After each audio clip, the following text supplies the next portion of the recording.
Up, everybody? Welcome to this third episode of Sports Brawl. I'm the Raptor Matcher head admin at Sports Brawl, Jonathan Peck, right here, and we got to a brand new. We had some very familiar faces right here for our semifinals of the Sports Brawl Rookies tournament right here, though. And whoever winner of this match right here will face either Peggy or even Asher for the rookies title right here, though. And with that right here, I can't wait for this match right here. And for me, before I introduce our competitors, we're going to introduce our judges right on the bottom of my screen right here. And I'm going to first introduce to Troy. How you doing, Troy? Not too bad. Yourself? Very good. All right. And next to Troy right here, we got Madi. How you doing, Madi? Doing good, man. I'm doing good. Excited. All right. Tomorrow. I've seen like every day this week, I think. Exactly. Seen each other a lot. Yeah. Yeah. All right. Next to Madi right here, we got Kevin Poss right here. How you doing, Kevin? Doing well, man, and glad to be here. And same with Madi. I feel like I've seen Rue all over the place, but I see you guys more than I see my family at this point. yeah, I know, right? All right. Okay. Now, let's introduce our competitor for this evening here. On to my, let me make sure. This side right here, we got the electric Ethan Klein. How you doing, Ethan? Doing good. I'm doing good. I'm kind of in the same boat. I've seen Amaru a lot. Just got done playing each other in nerd fights, so might as well do it again. And I did say you new fights right here. Both of you did a great job on that right here. So it might be interesting for a little rematch right here. And let's speak of Amaru himself. Let's go to the player you're against with Amaru Moses, the Rue Bear himself. How you doing?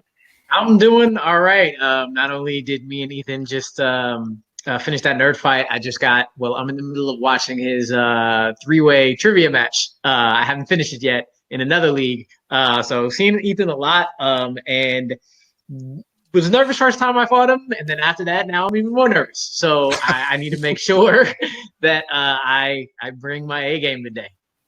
Yeah. All right. Before we start off right here, let me explain the ground rules right here, though. Like, kind of like with every debate league right here, though. Right here. I just want to show you the ground rules right here. And starting arguments right here, though, when you would get 60-second opening statement right here, with a 5 minutes opening right here, with a 60-second closing right here. And with that, though, each of you have both 1 minute extensions right here, though, if you're willing to use it for your opening or your closing. And also, sorry, a little up today. And that's all of it right here. If both of you get 2 points, each of you get 2 points right here by the end of round 4. We will go to our speed round right here once we get into it right here. Like I said in the beginning, whoever wins this match will face either Peggy or Asher. And I can't wait for the question I'm about to receive. So is everybody ready? Yep. All right, let's do it. And we're going into just want to make sure right here. Sorry, my phone just showed notification. Sorry about that. All right, let's go into Ethan's strength of Major League Baseball and his choice. And the question to put out in round 1 is this: who is the best pitcher in Major League Baseball since the year 2005? So since this is Ethan's strength right here, I'm going to start with Ethan with his selection. All right, so the best pitcher in baseball since 2005 is Max Scherzer. Mad Max. 3 Cy Youngs, 2 no-hitters, 2 immaculate innings, a World Series ring.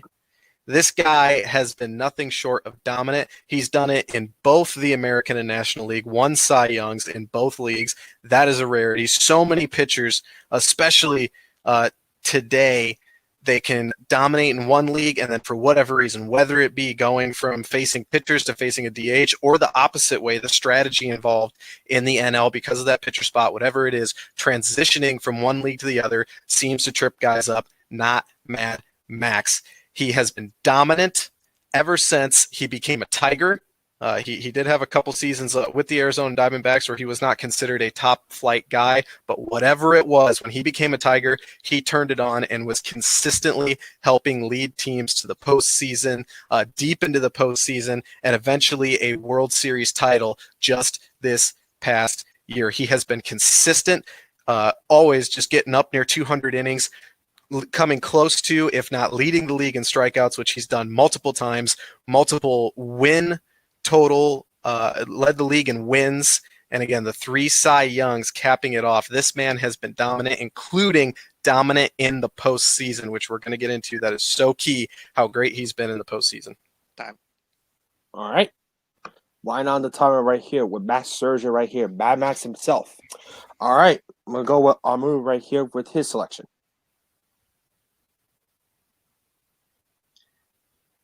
Since 2005, there's only been one pitcher since he entered the game that has been considered or argued the best pitcher in the league consistently. That is Clayton Kershaw. 8 All-Star awards, an MVP, a Player of the Year, 5-time leading ERA, did it 4 years in a row, 3-time Cy Young winner, has a triple crown, and he's a pitcher who's won the Golden Glove.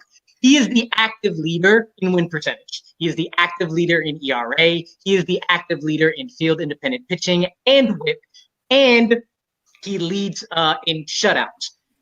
Out of the 3 best pitchers of this generation, which does include Max Scherzer, he is probably the only serious contender as best of all time or top 10. He has the lowest ERA ever of anybody with at least 1,500 inning pitch since 1920. He has the best ERA plus ever with 157, and he has the best average game score with at least 400 innings pitched. He is number 1 all time. Yes, Max Scherzer, the postseason may have killed him, but we have some mitigating circumstances for that we're going to get into. And Scherzer kind of mirrors Kershaw in the same way, but we'll get more of that into 5 minutes. Nobody has been as dominant consistently since 2005 since Kershaw. All right. We got Max Scherzer versus Clayton Kershaw, 2 very excellent pitchers, and nobody right here. So the debate will begin. 5-minute debate will begin when he begins talking.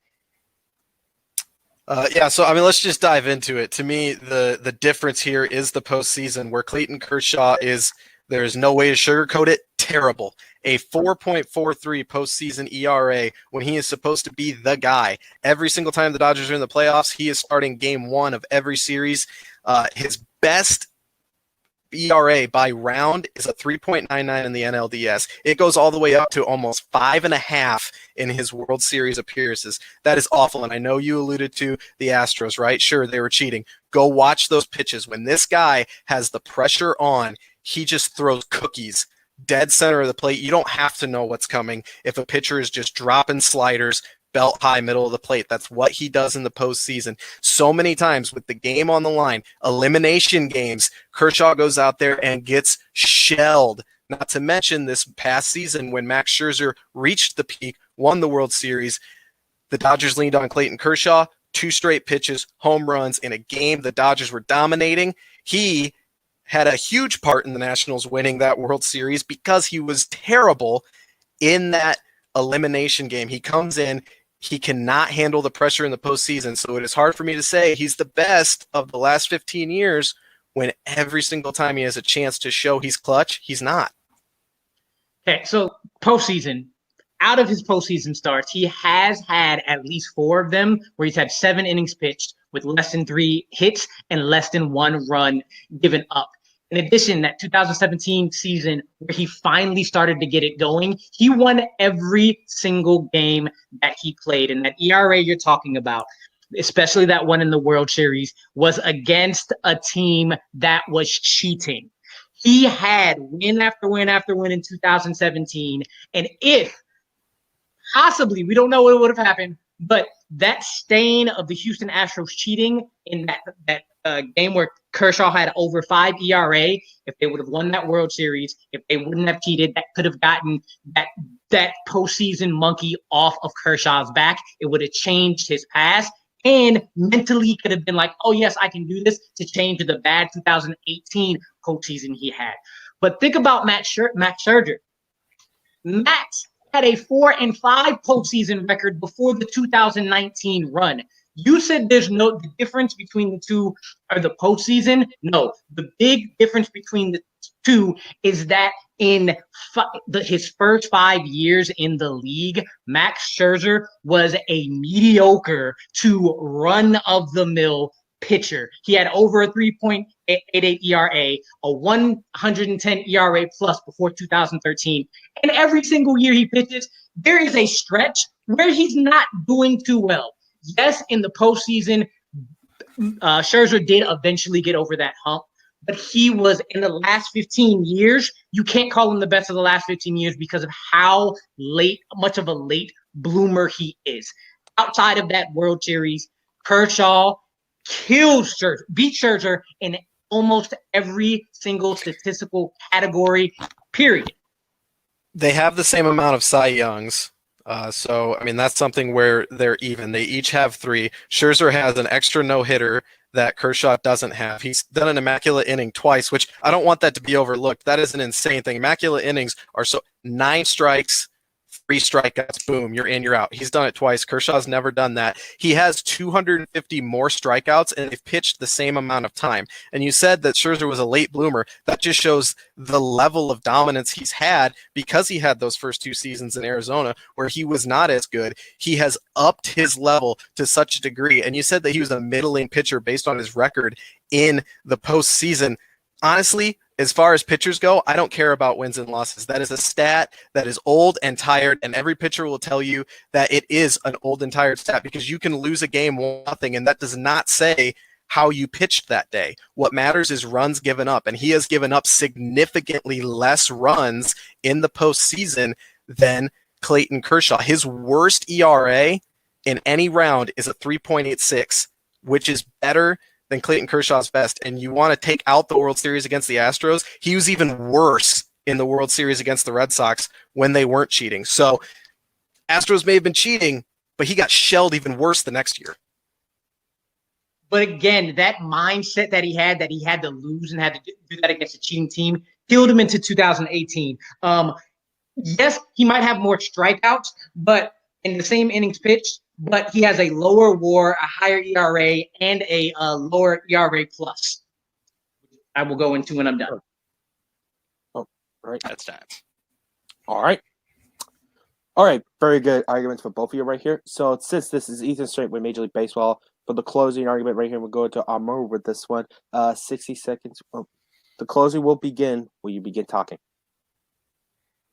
The only stat Scherzer matches up to Kershaw is in Cy Young awards, and he has less All-Stars. He had the same inning pitched, but he has a low win above replacement, a higher ERA, and a lower ERA plus with the same innings pitched. Yes, he has more strikeouts, but he also has more hits, more runs, more home runs, 15 less complete games, and 10 less shutouts. Yes, Max Scherzer may be the best right now, but that's only considered the best in the past 5 years. In the 2 years before that, he was maybe top 5, possibly top 3. And in the 4 years before that, he wasn't even considered in the top 10 or top 20. Kershaw has been statistically and in everybody's head mentally the best, considered one of the best pitchers, also best pitcher of all time ever since he came in.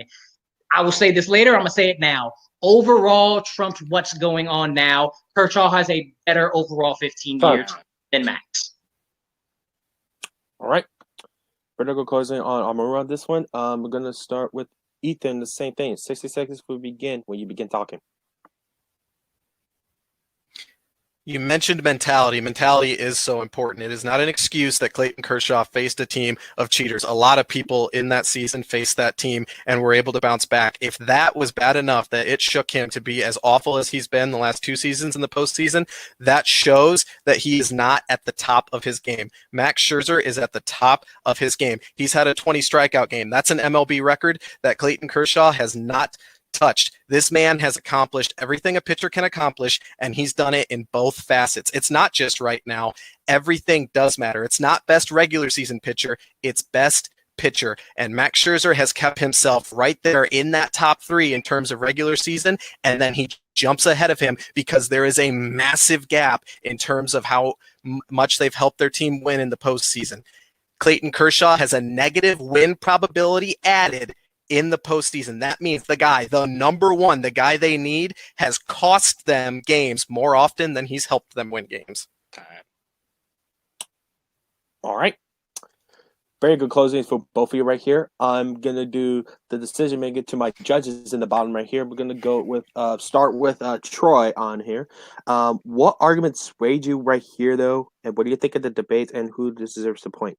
I think I should have dropped out and come back in so I could be on the right and go last in this one because this was a tough debate. Both guys had really good arguments. The stats are pretty hard to argue one way or the other. They're both pretty big. The arguments seem to really come down to Kershaw had some bad times in the playoffs, though I really liked Amaru's argument that Scherzer wasn't great earlier on. He's only become dominant later. I think Kershaw maybe is an advantage being newer. He hasn't had time to be as shitty, though he's been shitty lately. I think Ethan honestly probably argued better, but Amaru had some comebacks, including, unfortunately, the Astros being the asterisk, and like I said, Scherzer not being great earlier on. So 51-49, I don't feel good about it, but I'll say Amaru. All right. We got one new Amaru right here. I'm going to head out with McD on this one. And who do you think swayed you right here during the arguments and who deserves the point? By the way, I think that's one of the best argued, I think, questions I've been a part of here so far. So compliments to both of you. I'm looking forward to the rest of the match. Okay. I'm gonna kind of piggyback off what Troy said. This is a great argument, and I really thought that basically everything that was put out was really well rebutted, and it went kind of back and forth, which was really nice for the viewers. But for us, it's a pain in the ass. So this is gonna go to. I'm gonna go with Amaru just because, I mean, that Houston championship run is a little bit of an asterisk, as well as the fact that Kershaw hasn't really had bad years, whereas, again, you know, the earlier seasons for I was about to say Kershaw again. The earlier seasons, and yeah, I get. Oh, God damn, I'm talking myself out of it now. Hang on. You know what? Fuck it. I'm going with Amaru. Yeah, I'm going piggybacking off of what Troy said. Kind of agreeing all the way there. I'm still processing this. Ask me like 5 minutes. I'm going to change my mind. Right. That's what I said. I wanted to go last. All right. That's a good one, guys. Fuck, Amaru every time. God damn it. Just take it easy one round. All right. With that, we got 1-0. We scored the first point, which is Amaru right here. So, Kevin, your point. What up, Matt? What argument could have swayed you? Ethan made some really good points about how Max Scherzer has come over from the American League, proven himself in the National League, but Amaru came out strong with the eight-time All-Star, the three size, the no, the Triple Crown winner, the Gold Glove winner, active leading with pitcher ERA, with the WHIP. All those kind of stats just speak to me. And Ethan just kind of got knocked on his heels a little bit, and it felt like he just kept coming back with that same Astro argument, which it could literally go either way. So my point would have gone to Amaru. All right. Could have been a clean sweep either way. All right. We got 1-0 lead. Amaru takes the lead right here. Let's go into round number 2 with Amaru's strength of the NBA. And this is a very interesting NBA question. I had this question a little bit there for a long time right here, so I could finally use it right here. Who is the best NBA duo of the 2010s? Since this is Amaru's strength right here, I'm going to start with him, with his selection. Anyone want to extend their time for this round? All right. Good reminder right here. When you take arguably the second greatest player of all time and then combine him with the number 3 shooting guard ever in their primes, what you get is 4 straight finals appearances, only 1 year and 1 finals to actually figure it out, then back-to-back finals, and then a finals loss to the dynasty of the 2000s up until that point. And you get arguably one of the most unstoppable statistically, record-wise, and overall aura duos of the 2010s, and that's LeBron James and Dwayne Wade. They are the perfect complement for each other. The number 1 on the team is the most athletic and talented facilitator since Magic. And you pair him up with their number 2, who probably has the hugest killer instinct since Kobe Bryant. The two of them barely had a hole in their collective games offensively or defensively. Not only are they the best of the 2010s, they're easily one of the top 5 duos ever. During that year, LBJ was during those 4 years, he was the leader in win shares. D Wade was 8. LeBron James averaged 26.7 rebounds and damn near 7 assists, while Wade had 22 points, 5 rebounds, and damn near 5 assists. These two are basically can argue the best duo ever. There is so much to these two that you can only knock one thing from one player, and that's possibly free throws. Other than that, nobody's beating them in the 2010s. All right. We got LeBron and Dwayne Wade representing his good choice selection right here. I'm going to go with Ethan with his selection. Yeah, for my selection, I went with Steph Curry and Klay Thompson. These two guys, they came up together. They were drafted by the Warriors and grew as players together. They didn't peak and then choose to join each other's team. They built something in Golden State on the basis of them two as the cornerstone of it. And when they came to the peak of their powers, when they started their run of 5 straight finals appearances, those two guys changed the way that NBA teams go about offense. I mean, Steph Curry and Klay Thompson, what they do from 3, the Splash Brothers, they're shooting absolutely. You see the ramifications of how they play offense changed the NBA and changed how teams want to try to score the ball. No more, they don't want to drive down the lane. They're going to shoot as often as possible and try to just run you out of the building by scoring at an incredibly high rate. And these two did it and did not care what anybody said. They did have a little struggle at the beginning, I will admit, but 5 straight finals appearances versus 3 titles for Steph and Klay. And Steph, the same number of MVPs in the time that they were a duo as LeBron had in his time as a duo. And what Steph has, the first ever unanimous MVP of the NBA, which is a pretty high regard, seeing how many great players have won MVPs. All right. Very good selection for both of you. With Ethan's, he got Steph Curry and Klay. With Amaru straight with LeBron James and Dwayne Wade. The 5-minute argument will begin with when you begin talking. Okay, no matter how they got put together, it's talking about the best NBA duo. And when you think about it, if you put Steph and Klay versus LeBron and D Wade right now, LeBron and D Wade are probably dominating, mostly because the two of them, LeBron and D Wade, offensively and defensively are elite. Klay Thompson can disappear on offense at times.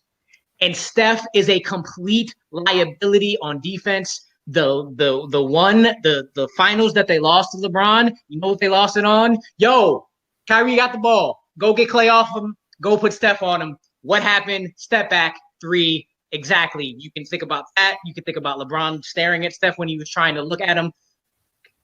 All in all, offensively and defensively, LeBron James and D Wade are just better. Not only are they better, you got another Golden State Warriors duo that's way better. Kevin Durant is an upgrade to Klay in almost every single way. You pick the wrong team, you pick the wrong duo. LeBron James and Dwayne Wade kill Steph and Klay overall, basically in every category, except maybe the wins based on what they have. Well, and I think that success on the court in terms of wins and championships is the most important thing here. It's what we're talking about, because in the 4 years that you had your duo, they set the expectations through the roof because they had so much anticipation, and they fell very short of those. Everyone remembers we're not going to win 1 or 2 or 3 or 4, or they ended up going to 4 finals. Congratulations. But 2 losses, in my opinion, are inexcusable. The one to the Mavericks, they were absolutely favored. And you want to talk about disappearing? LeBron didn't show up for that finals. He got shut down. He got outsmarted and outcoached in that series, and the Mavericks pulled off the upset. And then they did lose to a great Spurs team in that finals appearance, but they got blown off the floor by that Spurs team in record-setting fashion. The last 3 games that the Spurs won, they won by at least 15 points. That has never happened in NBA history. 3 straight wins in the finals by that big of a margin.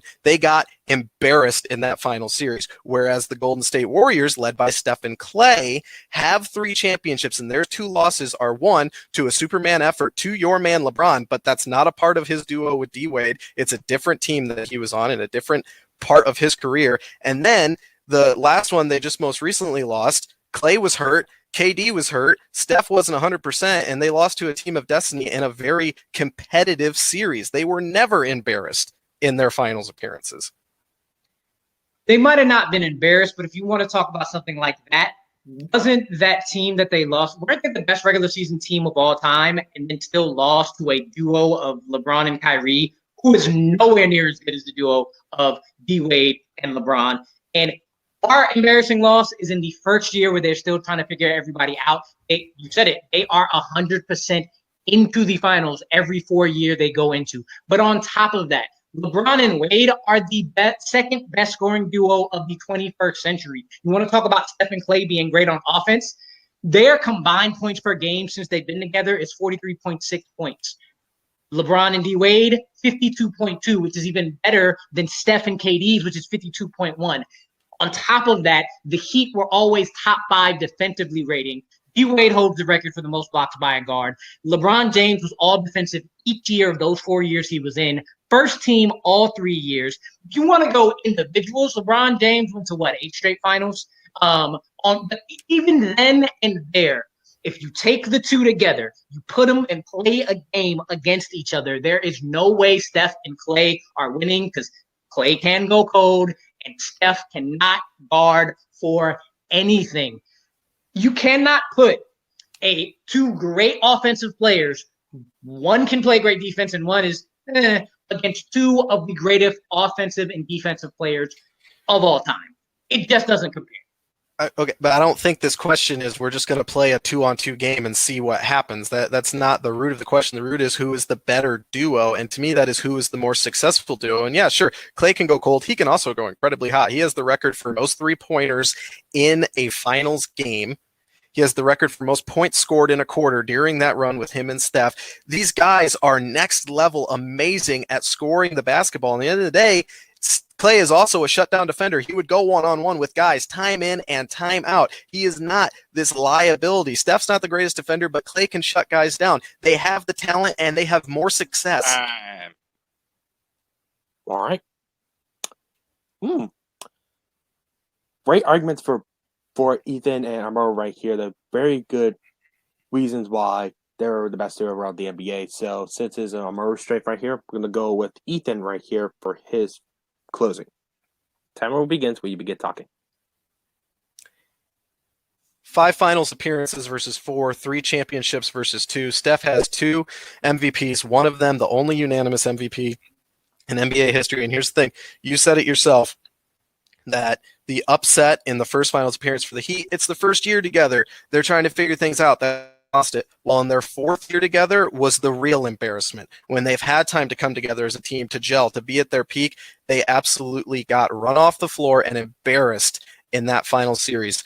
The Golden State Warriors have never been shelled the way that D-Wade and LeBron were that final year in Miami. And you want to talk about regular season success? Yeah, they did have the most wins in the regular season. They had 4 of those 5 seasons were more wins than the Heat had in their peak of their 4-year run in terms of regular season wins. So regular season, more wins, more championships, more finals appearances, and they were never embarrassed in the finals. Steph and Clay had more success than LeBron and D-Wade.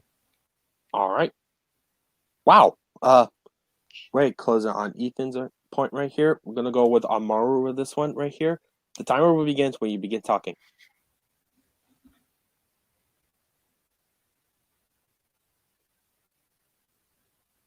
My duo would be your duo, both in a 2-on-2 game and in the stats and what they've done during the 2010s. They went to the final every single year they went in.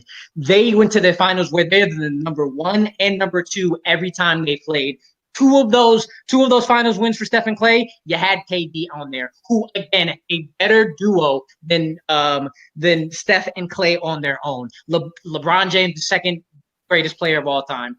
D Wade is the third greatest shooting guard of all time. The stats you mentioned are kind of one game at a time. Most points in this game, most points in that game. But when it comes down to it, LeBron James and D Wade complemented each other better. They played great offensive and defense together. They could play against anybody.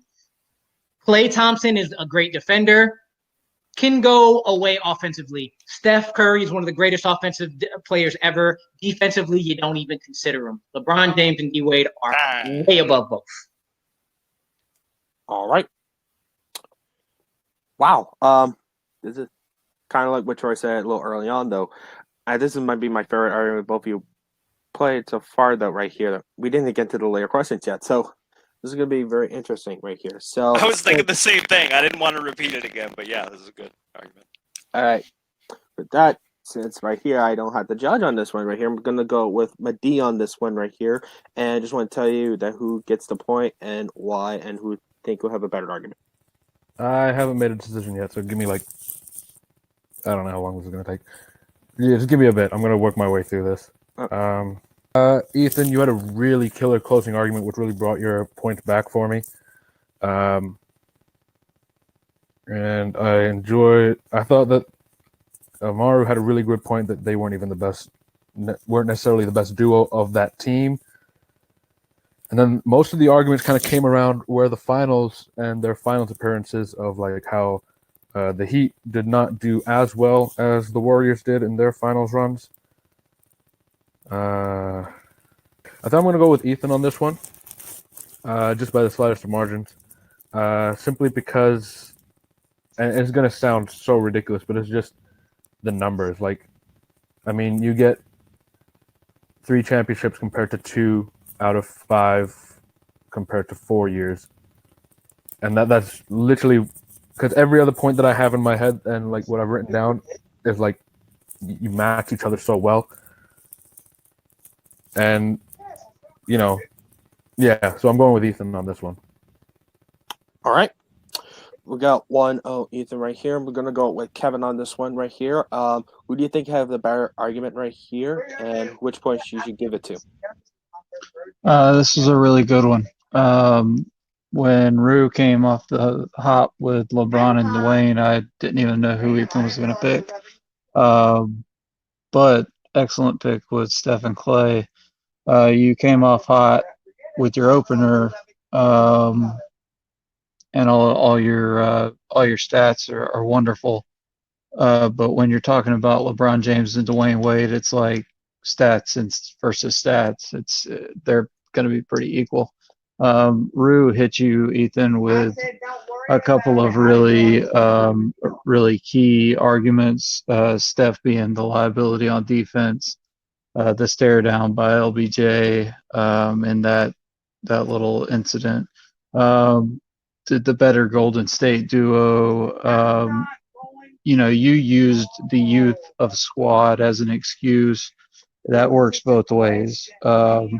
And I feel like you were just late coming back with your argument about Clay can shut guys down on defense and all that. So just by the slightest of margins, like Madi, I'm going with Amaru. He actually put Ethan. I know. I just meant by the slightest of margins. Oh, all right. Right. All right. There's no one any confusion right here. All right. 1-1 tied right here. Troy, you're the deciding marker right here, though. So who do you think? I think I thought it was bad going first in the last question, and now I'm realizing it was wrong.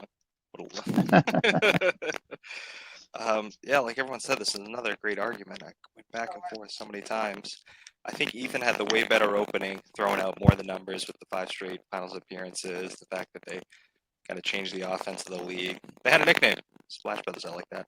The more titles and MVPs, that's a really great argument, the stats, but Amaru had a way better closing. I thought he was so much more forceful in pointing out. They worked out better on the Heat. It really was more about the two of them than Golden State had more people. And he made an argument for they'd win in a 2-on-2. They're better players in a 2-on-2, and though Ethan pointed out that's not the argument, Rue kind of made it that argument, so I like that. And they're almost so the stats versus who's seen better. I tell you what, Amaru's biggest argument was LeBron and Wade having elite offense and defense, and Steph and Clay having some weaknesses.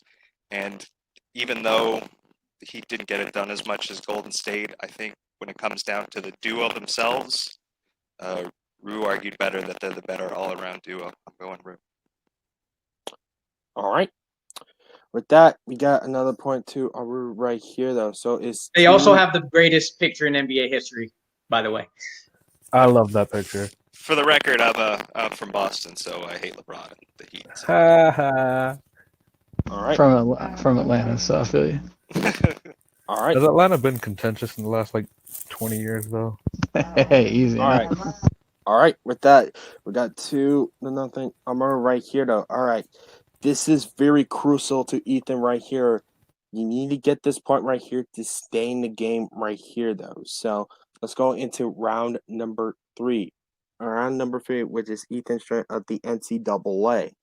And this question, I've come up with this question right here since this is not the first time you two face each other with other leagues right here. So I thought it might be an interesting question to brought this question up right here. So the question is this.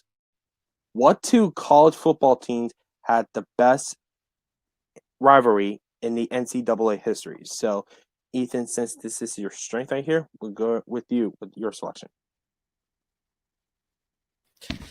All right, I'm going with the Iron Bowl. Alabama, Auburn. This game, to me, what a rivalry comes down to is the stakes of the game. Yeah, bragging rights are nice. There are a lot of rivalries in the country that have bragging rights. You know, I'm a Big Ten guy. I'm from that area. There's plenty of rivalries in the Big Ten that don't really matter because all that's on the line is a silly trophy, and it's 2 teams that aren't going to really make a big enough impact. Alabama, Auburn, year in and year out, decides the SEC West, decides the SEC, and for a good run, decided the national champion, especially in the last 20 years. It is an even rivalry. It is a rivalry that a majority of the time you are going to get a competitive game regardless of the national level of either team. Yes, there are years where Auburn is down, or there were years where Alabama was down, but no matter what, when it came down to the Iron Bowl, with the division title on the line, with a possible chance to win the SEC, both teams show up year in, year out, and put everything they have into that one game. It is the biggest rival for both teams, bar none. You cannot make an argument that either team looks at any other team on their schedule with as much hate, with as much intensity as these 2 look at each other. That is why the Iron Bowl is the best rivalry in college football. All right. We got Alabama versus Auburn right here with Ethan's selection. I'm going to go with Amaru on this one with his pick. I'm going to use my extension right now. Okay. He uses 1 minute extension for his opening right here. 2.5 minutes on the clock. Copy. Yep.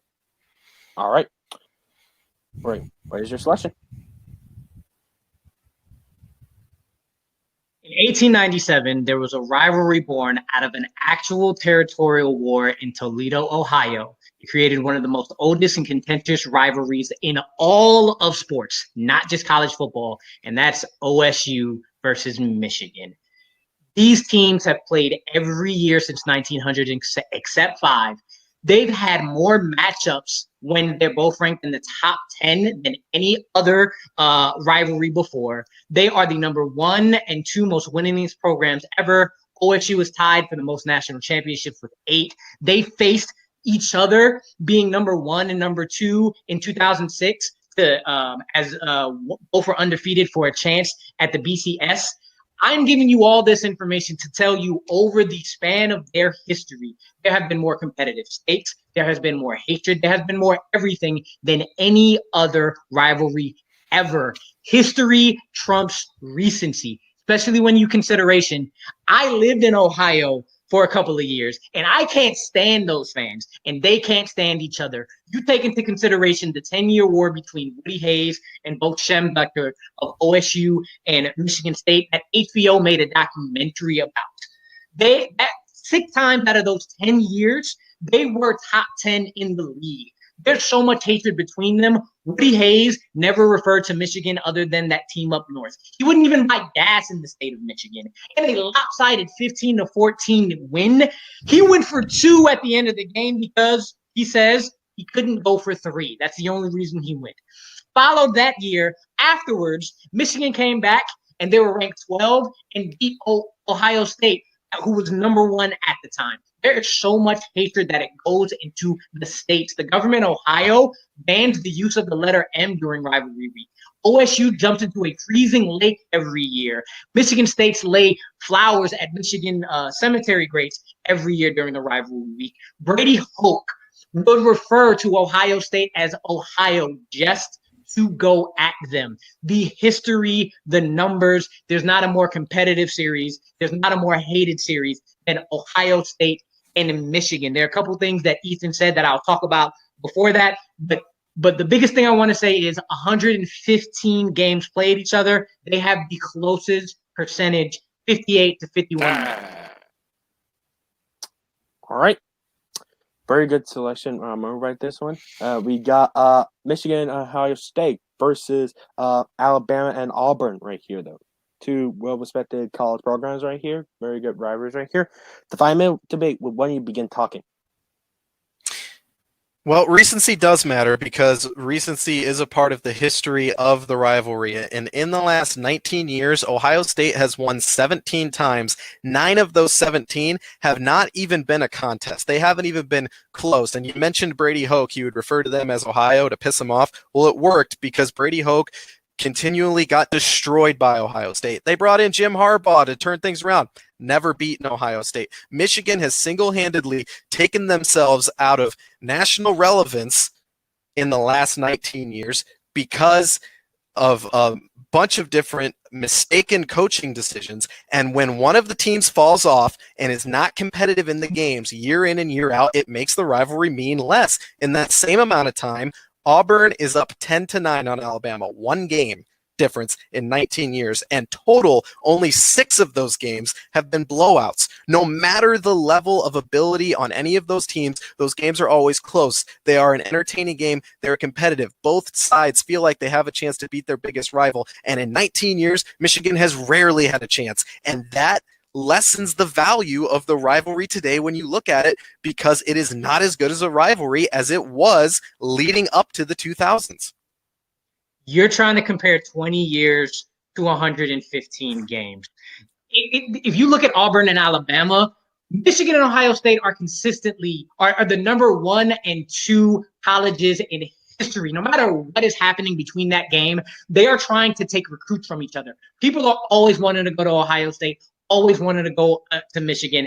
It is 2 top programs over the history of all of college football. When you get with Auburn and Alabama, if you take away the last 20 years, you get big brother versus little brother syndrome. You get in 115 matchups between Michigan and Ohio State, you get a 58-51 record. So only 7 more wins for Michigan. When you take 84 matchups between Auburn and Alabama, it is 46-37. It is a more lopsided victory over the course of history of NCAA for Michigan, for Alabama and Auburn than it is for Michigan and Ohio State. And no matter what's going on, no matter how lopsided it is, over time, the rivalry, the day, the game, the hatred is always there. There is too much history for 20 years to take away everything that Michigan and Ohio State has done. Okay, so you said that Michigan and Ohio State are trying to steal recruits from each other. Alabama and Auburn are literally in the exact same state within the same conference, so they're also trying to steal recruits from each other. So that's an even point. And so Michigan has 7 more wins than Ohio State. Alabama has 9 more wins than Auburn. That's not lopsided. They're both single-digit differences. That is not a huge difference when you're talking about 85 years. And one of the points I made was that the Iron Bowl decides the SEC West. In the entire history of the Big Ten championship game, which I know has not been around as long as the SEC championship game, but it still matters. It is the peak, winning your conference. The game has never come down to deciding their own division. Never. That's never been up in the air when it comes to that game. Why? Because Michigan has fallen off. And if the game doesn't have any stakes, it cheapens the rivalry. At the end of the day, all the rivalry is bragging rights, and that is huge, and I understand that. Both sides hate each other. But if you win the Iron Bowl, not only do you get to say, I beat you, you get to say, I won the division, I won the conference, and for a long stretch of time in these last 20 years, I won the national championship. That is a lot more you can hold over your rival than simply, we won a game. And if you wanted, exact moments of hate, talk about the tree at Toomer's Corner. An Alabama fan snuck in and poisoned a tree that people have lauded over. It's a monument on Auburn's campus, and someone snuck in and poisoned the dang thing. It was a national news story because someone killed this protected monument. That is the definition of hate. That's not, we're not going to use the letter M. That's criminal offenses towards each other. You're talking about a single-digit difference between the win differential. It does make a difference when Michigan and Ohio State have played 20 more games. You're talking about there isn't any more stakes. Over the history of their rivalry, they have had more top 10 matchups, 21 compared to Auburn and Alabama's 6. You said there was no game where there were stakes. They were number 1 and number 2 in 2006. And one went to the championship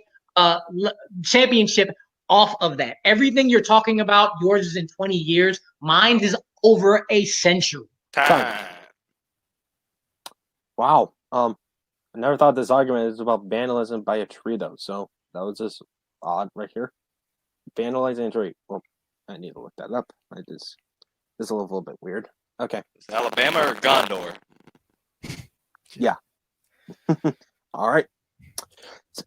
We're going to your closings right here. So, since this is Ethan's strength right here, we're going with Amaru right here for his closing. Seconds will begin. We begin talking.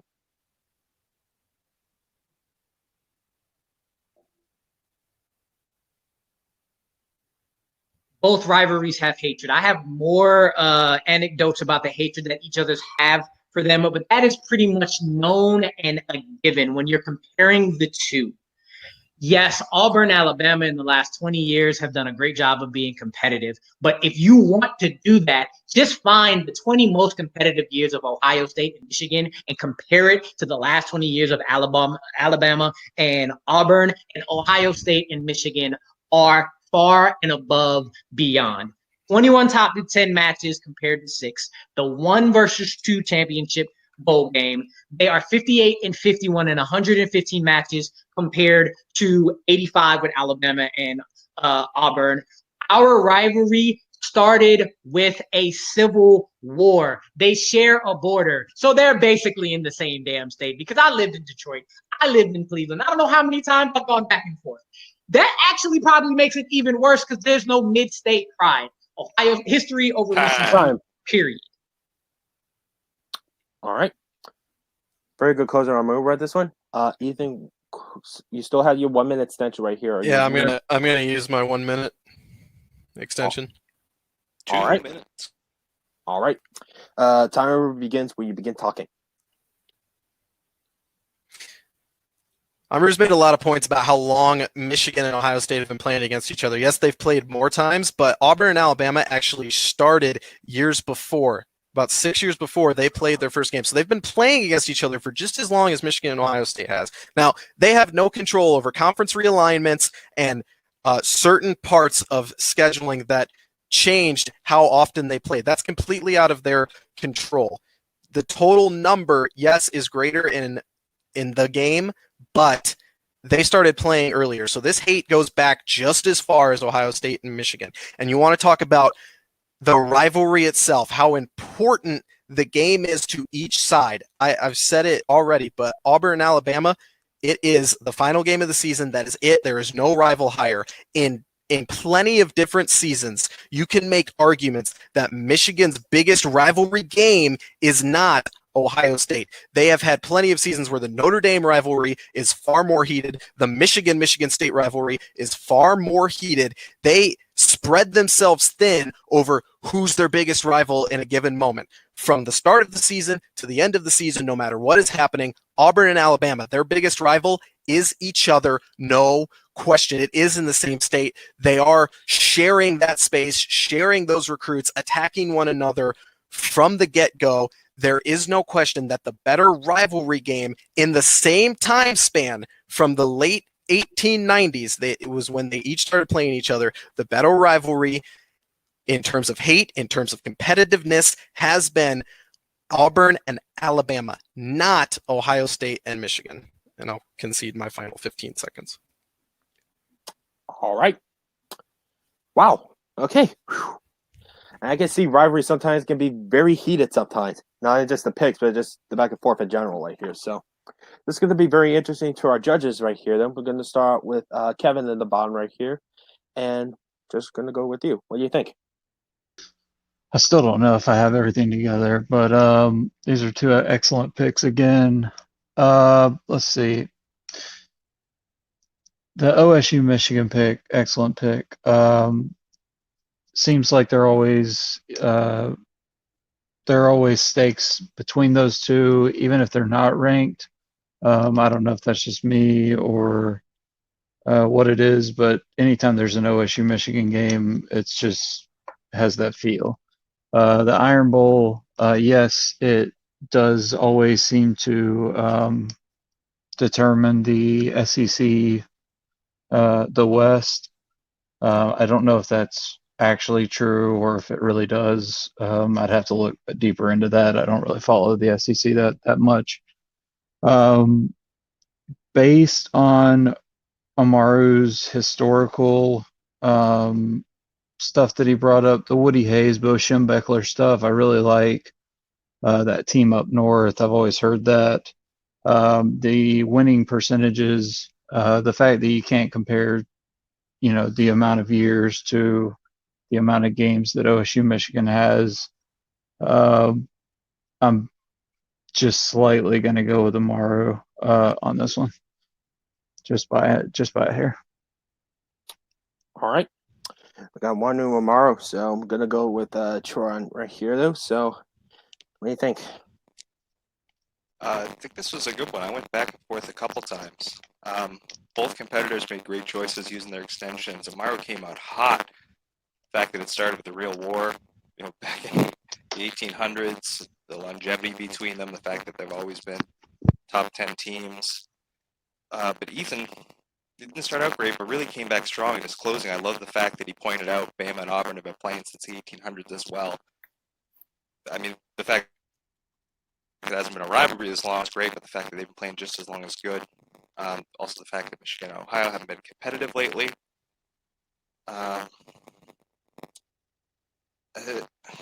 This is bullshit. I'll tell you what.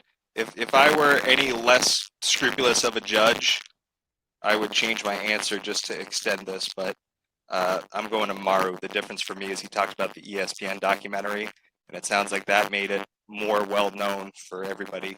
I mean, that's the fact that it gets more recognized. So I want to say Ethan and make this go longer because this match shouldn't end 3-0 for how good it was. But I'm going to say Brew. All right. With that, and your winner by knockout, Amaru, the Rue Bear Moses. Wow. Go with my D on this one. Your point wouldn't have mattered though. So which point I'm glad I didn't have to say anything, honestly, because I still haven't made a decision.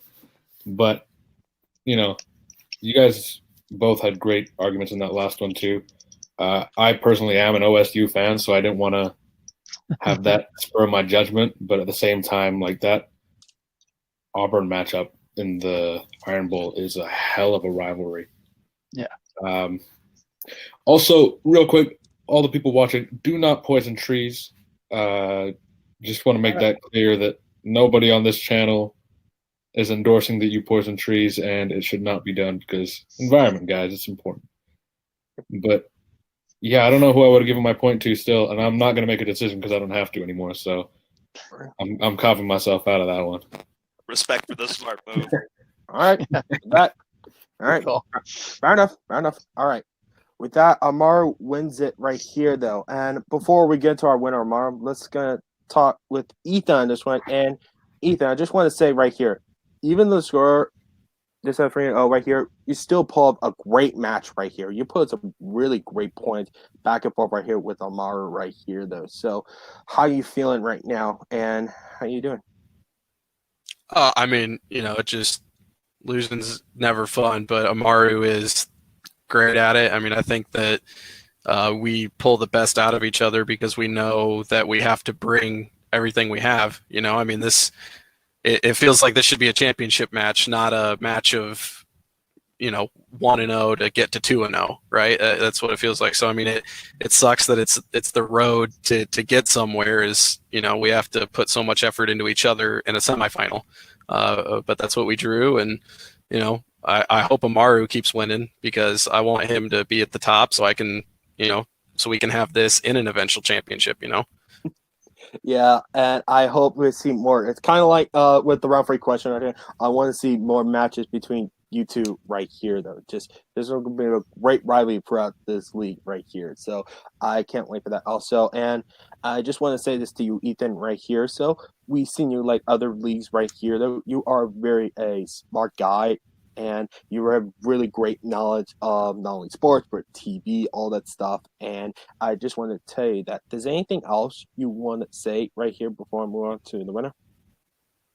No, I mean it's always fun to do it. I mean, I'm looking forward to just keep competing. Like I said, I mean my last two losses have been to Amaru, so I mean I'm not ashamed at that. I mean I know he's great. I haven't lost to anyone who is not great at this thing.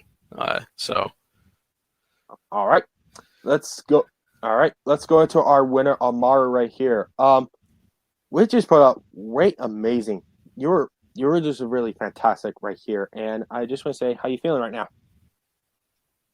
Everything I'm gonna talk about right now is Ethan. Like, forget this 3-0, forget my record against him. I said it in a couple matches before, and I'm saying it because I've done it twice with him now.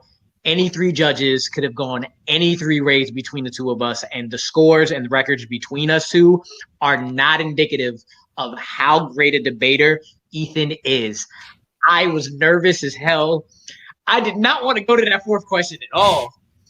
And I'm going to be nervous as hell next time I play this man.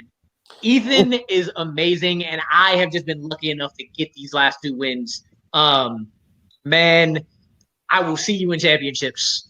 And every time we go against each other, I cannot wait. Please ignore all of the numbers. This will be a rivalry that I will cherish a lot. Ethan, you're dope, man. And that's really all I want to put out for this one. This was great. Yeah, and with that though, you're going to be facing either the winner, Peggy versus Asher right here though. And I just want to say this to you, Amara, right here though. So waiting for your eventual component right here, and when the winner of that though will get a special surprise actor winning it right here though. So any last word on it right here before we sign off? I know who I want to face in the final, but I'm gonna leave it at that. They know who they are. Yeah. Okay.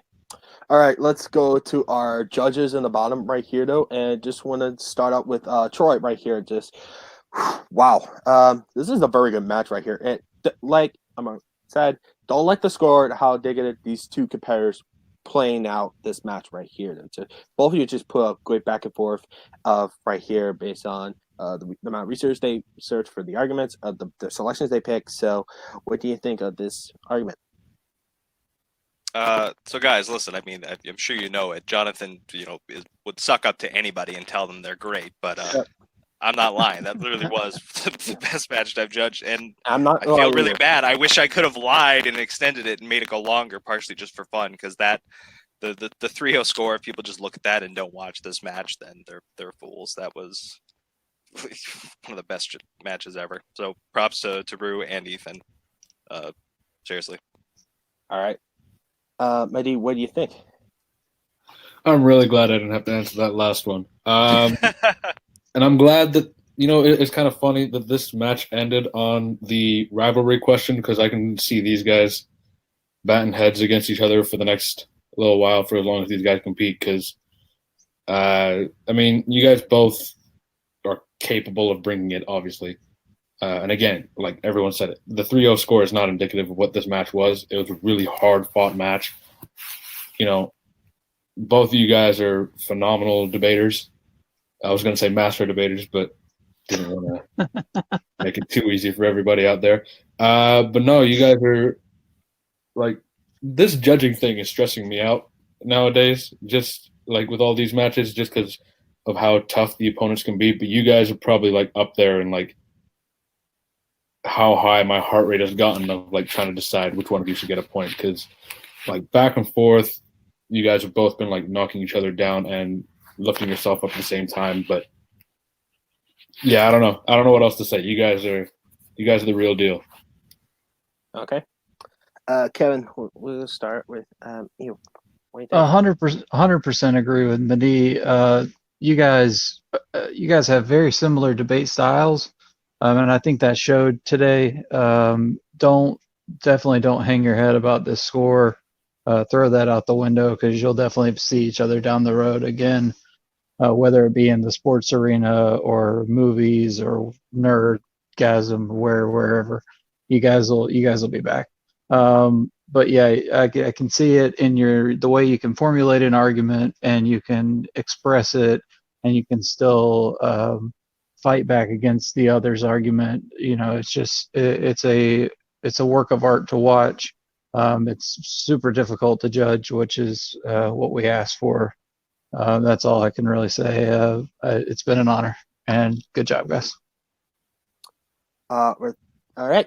With that though, and that will be it for Sports Brawl right here though. Just wanted to congratulate everybody to our judges, to Ethan and Amaru right here, and this is the Raptor Master Jonathan Peck right here, signing off from Sports Brawl, and just want to say, take care everybody.